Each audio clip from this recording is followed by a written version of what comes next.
Hi, everybody. This is Tracy. Today, we are going to talk about ways to tell if you are losing yourself in a relationship. So often, when we are with a high conflict person, a narcissist, an abuser, we tend to lose ourselves. Little bits of us get compromised to help them and to be there for them. And suddenly our own passions start to go down. We don't have them. We don't know what to do. And when you look at reclaiming your life, whether you're in a relationship with someone or you're out of it and you're trying to find out who the heck you are, my next guest, you might have met her here before. Johanna Lynn is an amazing therapist and a person that works in ways that have helped me. And she's going to talk in a second about what she's done and what we've done together. But let's welcome Johanna and let's just talk about how do we tell if we're losing ourselves in a relationship and how do we get ourselves back? Thank you so much for joining me today. Great to be here with you, Tracy. I know that we've done a video together before, but I would love it if you could tell my audience exactly what you do. Yeah. So my work is all about the family imprint, this idea that we are very much, of course, influenced by our family of origin, but it goes so much further than that. Now, through science, we know that we are definitely imprinted at the DNA level with all of our family's experiences, traumas, perspectives, even way of looking at the world. So this is very much a part of how we show up in relationship and how our life goes, looking at how our family has influenced us. Wow, that was so powerful. I took a course with you, and as you were saying that, the course flashed back in my mind. I don't know if you saw it, but it was there, and I was like, "Oh yeah, look at all this stuff I learned." It was a course on the money. What was the name of it? Did you have any? Yeah, so it was about rise. So rising into this understanding of our inner relationship with money and how much of that is influenced by some of these invisible sort of experiences, things that we might not consciously remember, but our body holds the record for. Yeah. And I am very much looking forward to listening to that again. And that was one of the great benefits of doing the course was I can go back and I can listen to the things that you said, the interactions we had with other people, and just refresh myself on how I deal with money because I found a lot of interesting things out in that course. Oh, I'm so glad to hear that. It's never about the money. It's actually a lot more to it. Yeah, but it's like it bubbles up. That was the part that was so amazing to me that it just bubbles up. Mm. All right, today we have a great topic. We are going to talk about ways to tell if you're losing yourself in a relationship. Because as you know, like when you're with a narcissist, you tend to become more compliant with them. You do tend to lose yourself. So let's start off by giving me something, give me an idea of how do people begin to lose themselves? I think if you notice inside of your relationship that you start sort of agreeing to whatever they want in order to not rock the boat, there's a number one sign. You know, we begin that it doesn't start off in the relationship that we're walking on eggshells. But, what is that first noticing where, oh, I better not say that because I don't want the backlash. Or if I share this differing opinion, where are we going to go? I don't want this to get into a full blown argument. And so in that moment, are we kind of hiving off a part of ourselves just to stay in the relationship? Yeah. And Yeah. I know that we tend to compromise our own needs. Mm, That's one of the, as we become people pleasers and doing for our other person who very well may be a narcissist or not. You could lose yourself in any kind of relationship. But true. when you start to kind of compromise what you want and you're settling for what they want a little bit more often and your needs um, become dwindled down to nothing and suddenly you have no passions, you have nothing that you want to do because your life is revolving around a core. And if it's around a core of a narcissist, you're just sort of a slave person, if you would. Yeah. That's well said. I mean, it really breaks it down to how many of your listeners may feel. I Hmm. think to add to that, there may be a lot of red flags that one might see as we get deeper into that love, into that relationship, where yes, we're now walking on eggshells, but we've also lost that sense of trusting our own gut instinct. We're turning down the dial on our intuition in order to just be able to stay in the relationship. If I turn my back towards that red flag, then that means I don't have to do anything now today to address it. Right. And Mhm. those red flags tend to like get you right away, even though we cover them and we put them on the back shelf. It is our intuition that's knocking on ourselves. It's our body telling us there's something wrong here. Start Yeah. paying attention. And when we start to lose ourselves, it isn't very sudden. People think, "Oh, you lost yourself." No, it's something that when we start off, everything's perfect, as in any relationship, the love Mhm. bombing and the excitement of new love. But slowly, you might be isolated from your family and your friends, and that's a big part of them having control. But in you losing yourself, because going out with your best friends and seeing a movie or having a cup of coffee is what gives us the inside, like the zone in our bodies that's for friendship and love. We need to fill that. We can't just rely on someone else to fill it. Exactly. When we do, we put ourselves in such a dangerous position because we've only got that one source, and then we are isolated, and we're kind of, that's just another indicator of we're losing ourselves, we're stepping away from what's really important to us. And another thing your listeners might notice is, are there repetitive arguments?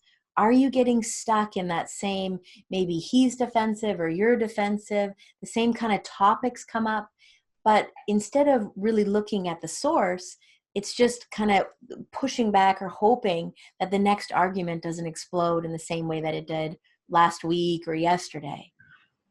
And Hmm. so, as you know, Tracy, the work that I do is all about getting to the source.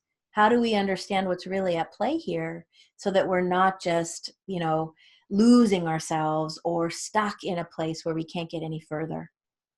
I think when you said stuck in a place, I think that's what so many of survivors feel like. And I'm actually doing a workshop next month on how to find ourselves again, because we do get lost. And when I ask people in the room, what do you like to do? Some cry and say, I don't know. Some say, I used to like to ski, Mm, or maybe I used to like to read murder mysteries, but I can't do that anymore. So it's in remembering, for one thing. What mhm, did you like? What were your passions? When's the last time you knit a sweater, if you like to knit? When's the last time you baked a cake, if you like to bake? So by identifying, for me, what it is that you actually like, mhm, and then taking that back slowly. So not necessarily in a I'm breaking up with a narcissist relationship, but in any relationship, you need your own passions as mhm, well as your partner.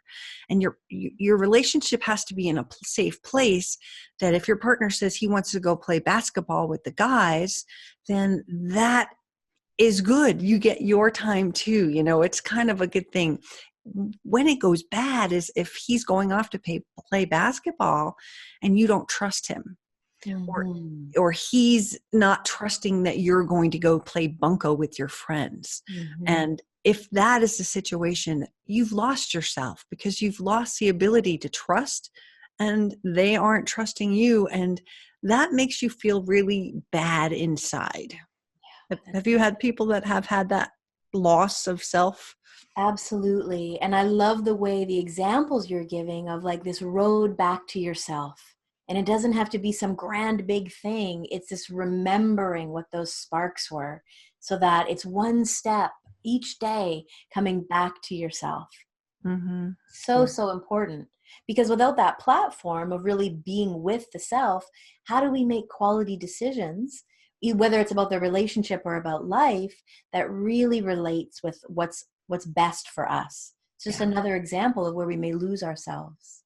True. And I think there's two parts of this. If I think about it, there's the person that is in a relationship and losing themselves. The relationship might not have deteriorated to a point of breaking yet, but it's a slow progression. It's one step. It's one thing after another that you aren't speaking up for yourself. You're not making plans on yourself. You have no passions. All of a sudden everything that you were is gone. That's one type of it. But then there's the person that is extricated from the relationship and starting again. And that's where they've lost all of this. And they say, how do I make new friends? I don't Mm-hmm. have any friends. Or the friends I had sided with my ex. That's a harder climb back, I think, Mm-hmm. because you've lost yourself and you're dealing with the grief of losing a partner. Absolutely. And then we're back to that isolation piece. And none of us do well with, too much time alone in our own mind without having someone to reflect back, and those healthier relationships where we feel like we've got a soft place to land, where we can be heard and supported. And so that course you have coming up sounds really powerful. I'm hoping to have it be really super fun too, because I think if people learn what makes them tick again, that passion, it just starts to blink. I might even like use a match as if I can find a match. I don't know that you can find matches anymore. It's sort of like burn the match. Like it's just a burning of it coming and being found inside of you. And then to me, people can say, I want to get myself back, I want to find it. And then when they actually look at this sort of list of, well, what do you like to do? And you start to weigh things out, then they say, what now? I'm Mm, like, do it. If you yeah. like to go to the movies, go call a friend and go to the movies. Take action and start to actually go back, especially the ones that are isolated and might not have friends. I tell them to go out and join a meetup. If you have a dog, Mm-hmm. walk with other people that have a dog. And if you like karate, go do karate. You'll find people, you'll find one friend everywhere you go. So you're finding yourself in finding the things and the passions that you don't see any longer. Absolutely. I just love the whole meetup design where you pop in your zip code or your postal code and you can find like-minded people. It's one of the gifts of technology, of how it removes us from that isolation, and we can build our own tribe.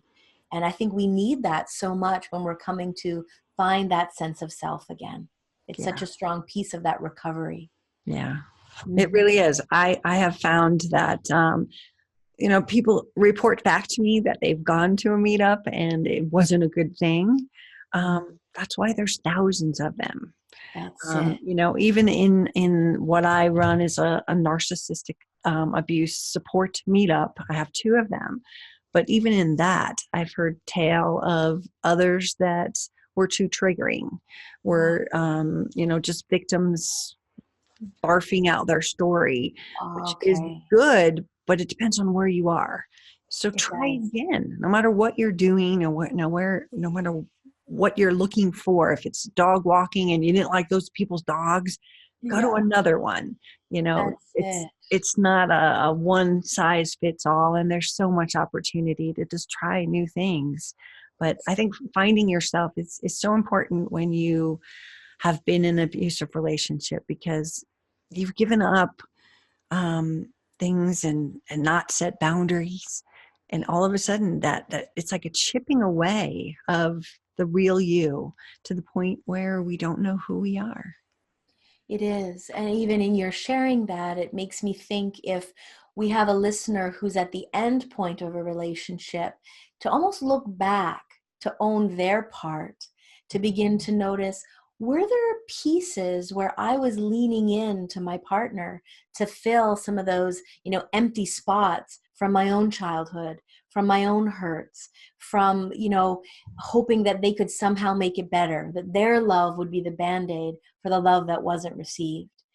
So until we begin to notice, how do I fill my own cup? And your examples are beautiful, from a mystery novel to giving yourself a beautiful aromatherapy bath, whatever it is, we've got to start that road home. And we've got to, in my opinion, really, really look at, what is my peace? Because the only person that can ever really heal those deeper pieces, those experiences, is ourself. If we reach out to try to bring another person in to do that, it's often the beginning of the end for most relationships. Oh, yeah, that was really well said, because I think that is a huge fear when people are on that edge. But as you said, look back, take an inventory of your life. And I think I want to just, this isn't, how to tell if you're losing yourself in a relationship, but when people are losing themselves and they're losing their friends, that's what they mean. They're being isolated very often, perhaps by the abuser, perhaps by smear campaigns, or see people are flying monkeys. And you feel so all alone. And so then there is no self. Well, who loves me if nobody loves me? And that's the hardest part for people. And what I tell them is, you have to start loving yourself. And if you don't make and fill up that calendar with friends, if you don't make those phone calls, if you don't say, hey, I'm kind of bored tonight, can we go have a glass of wine? You will wallow in the sadness. And we don't want you to be there. We want you to get out. And even if it's to just take a book and go to Starbucks and just sit there. Even if you don't talk to another soul, you won't feel as isolated. You won't feel like, I didn't see anybody today. I have days like that all the time, but that's because I work from home. Yeah. I'll be like, I didn't see anyone today. Yeah. Yeah. It reminds me of a lyric, actually, of, I love music, and the song, I don't know it perfectly, but something about, if the phone doesn't ring and I don't go out, does that mean I cease to exist? And sometimes we can start to feel that way, as we stop that engagement, stop that reaching out. Am I even still really here? Do I matter? And I think our message today is, of course you matter. And that coming back home to yourself may seem like a little bit of an effort. And in the beginning it will be, until it isn't anymore. Yeah. Until you're really surrounded by the people of your choosing. Yeah. And for me, I have been dating someone for about 6 weeks now. Exciting. Me. I have decided that I'm going to take myself on a date every weekend. Oh, I love it. I'm just like, I still do things with my friends, but I'm like, I just feel like I want to go to this movie, and I'll just jump in my car and go, head down to the Botanic Gardens and read that book. I've gone to a science museum, and it's so different. And a lot of people are afraid to do things like this by themselves. And I'm just like, I don't have to wait for someone. If they're looking at that picture in the art gallery, I can go wherever I want. It is very freeing. And then to treat myself to, a nice hot chocolate or a glass of wine, or just treat myself like I was on a date. And all of a sudden, my love pool, my inside is going, you had a good day today. Thank you, Tracy. That was good. Yes. And I'm encouraging everyone to do that, because the best way to find yourself is to be with yourself and love yourself. And that means, hey, if I was on a date or I was going out with my friends, we would be going here, there, or there. Just go and have fun. And there's nothing shameful in being by yourself. It's quite liberating. Well, then what a free way to find what you really do like. There might be that thought that, gosh, I used to love going to the art gallery, but now I think I'd rather go to the science museum. Or, you refine, what is that thing for me that lights me up, that gives me that sense of, this was a great day. Yeah. Exactly. And I think that's just the key is to reclaim that passion. And if you don't have someone, just do it yourself. Mhm. People do crafts and things like that. So go to the craft store and buy some new stuff and sit down and watch a Hallmark movie and just do a craft. You Yeah. know, that will make you feel like you're back to you. So whatever it was that was your passion, football season's coming up. If you love football, don't just sit home and watch it alone, but go down to a restaurant and a bar, and you don't have to drink. Just go down and hang out with other people that are going to be rooting on your team. Yeah. You won't feel as alone. I think there's hope in that. Agreed.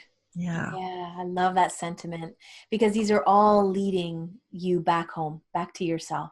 Mm-hmm. Yeah, reclaiming. I love that word. Reclaiming. It's like the water that they use in the sprinklers. We're reclaiming water. We're taking Yeah. it back, and we're able to make it into something that we need. We need our life back. The only person that can give you your life back is you. Absolutely. And when we look forward towards loving again, because of course we all want to be in that sense of love and relationship, we've got such a better place to reach out from. If we're full, if we know ourselves, our likes, our dislikes, that discernment is so much more basically available to us. Right. We can go forward in such a more profound way. Well, I think too, in when the dating situation comes around, if you are whole and you've got your own life, your own passions, you're a Mhm. better catch to someone. Someone's not going to want you to just like all of a sudden, start dating them and decide you want to start making beer because that's what they do. Let Exactly. them make beer and you figure out what you want. Keep your passions separate, and then you'll never lose them. It's when we give them up and go, oh, I'll try that. Sure. And it's okay to try it, Yeah. but don't lose yourself. That's it. And even Tracy, this is a little separate from the topic, but I was working with a loving couple, respectful couple, but she was beginning to lose herself in the relationship by doing everything that he did. So she used to love to go to yoga. She stopped doing that. She stopped really going out with her friends. It was almost like whatever he wasn't a dominating person, but her need was simply, I just want to be with him. And Mhm. so it was very stressful for him because Mhm. there was no time and space for him to do the things that lit him up without feeling guilty that, she would be upset, or as he would say, is it worth the price to go play golf with my friends because I know what I'll be coming home to? And Ooh. so even within relationships where there isn't maybe narcissistic evidence going on, it's still so much healthier for relationships when I've got my hobbies and you've got yours, and we come together at the end of the day with new things to talk about so that we're not Absolutely. kind of leaning into each other too much. Yes. And Mm. and and on that, which was a perfect explanation, but it triggered me to the person that is getting involved in a narcissistic relationship. And let's give me a hobby that you like. Well, I love yoga. I love hiking. I love biking. Okay. And on mine, we'll say I like to eat cupcakes and bake. I'll just say those things. So if we were to meet as a couple, Yeah. and I just said, "Oh, I want to hike and I want to do everything that you do." Um, I'm losing everything I've done.